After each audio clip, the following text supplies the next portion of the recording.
Assalamualaikum warahmatullahi wabarakatuh. Hai, senang bisa berjumpa dengan saya lagi, dengan saya Rahmat di channel saya. Mudah-mudahan channel ini bermanfaat buat Anda semuanya. Oke, kali ini saya akan bicara tentang karena saya lagi mengalami ujian namanya patah tulang. Jadi mudah-mudahan channel ini bermanfaat bagi Anda yang punya masalah dengan patah tulang. Dan mudah-mudahan saya juga segera sembuh ya, karena patah tulang saya ini lumayan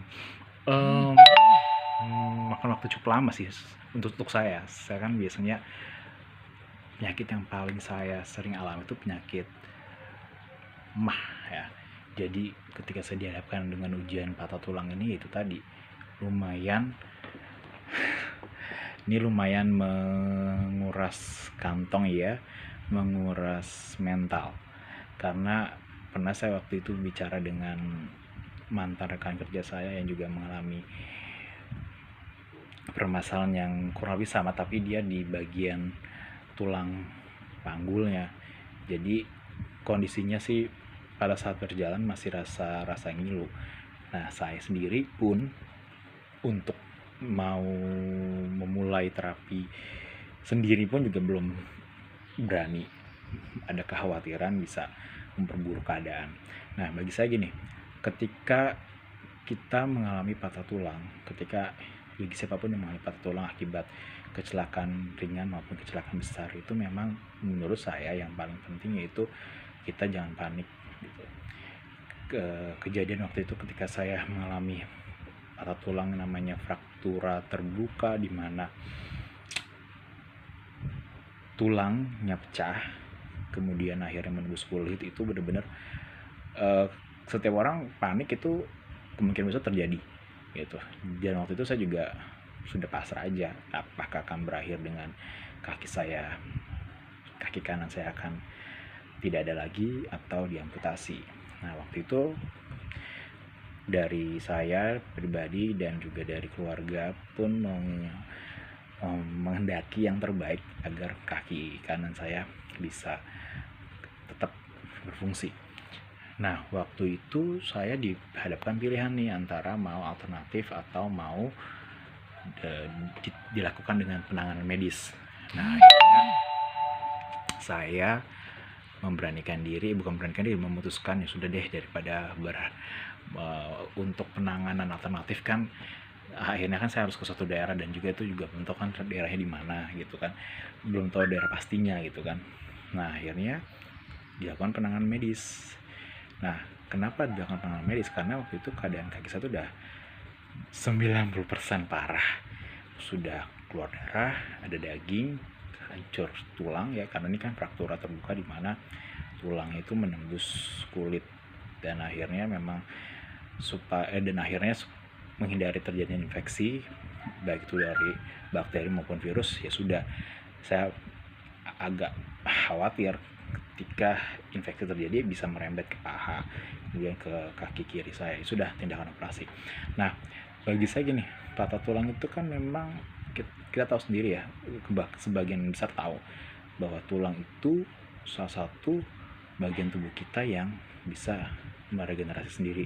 Begitu juga dengan kulit, memang prosesnya lama, tapi ya itu tadi butuh penanganan yang intensif, diantaranya kontrol yang rutin, kemudian yang kedua rajin mengkonsumsi obat dan juga suplemen dan juga makanan yang kadar proteinnya tinggi supaya bisa memperbaiki jaringan-jaringan yang rusak. Nah, itu yang paling penting dalam pengobatan dan penyembuhan patah tulang. Terus terang sih waktu itu saya benar-benar panik dan sudah, saya pasrah aja gitu. Apalagi ketika operasi ya, yang udah biayanya mahal, kemudian juga ini kan menyangkut kesimpulannya tuh berhasil atau tidak ya kan. Berhasil, alhamdulillah. Nggak berhasil, ada kemungkinan kaki kanan dikorbankan atau amputasi. Ya udah, akhirnya ya saya ya sudah pasrahkan saja ke Allah dan juga memasrahkan kepada Pak Dokter sebagai pihak yang menangani secara medis. Akhirnya saya berpikir ya sudah, ini yang harus saya jalankan gitu. Nah, akhirnya bagi saya sih penting sih ketika kita dalam keadaan yang benar-benar mental kita diuji di sana, penting untuk bisa menenangkan diri dan berpikir ya sudah, pasrahkan saja atau tawakal aja, karena ini udah qadarullah ya kan, ya udah.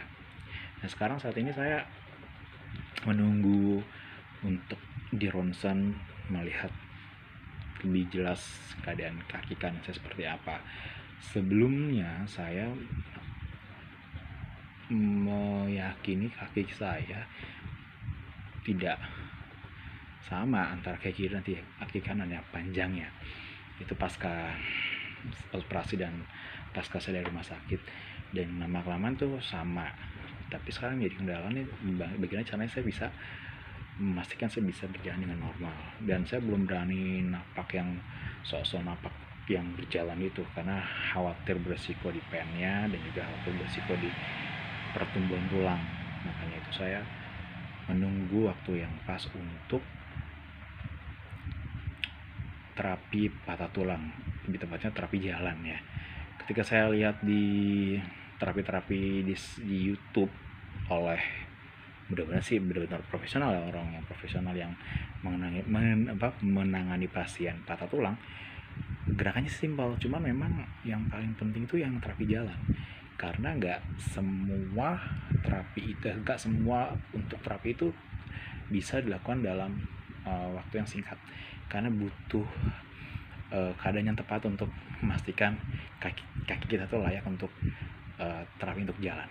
Oke, itu aja dari saya. Mudah-mudahan vlog ini bermanfaat bagi yang mengalami patah tulang. Oh ya, terus terang patah tulang kaki itu memang lebih berat ketimbang patah tulang di tangan. Tapi saya bersyukurnya patah tulangnya tidak terjadi di bagian ada tulang di antara telapak kaki dan juga di betis, apalagi di selangkangan, bahkan di dengkul. Aduh, saya nggak bisa bayangin deh. Oke, mudah-mudahan vlog saya ini bermanfaat bagi yang menyaksikannya. Wassalamualaikum warahmatullahi wabarakatuh.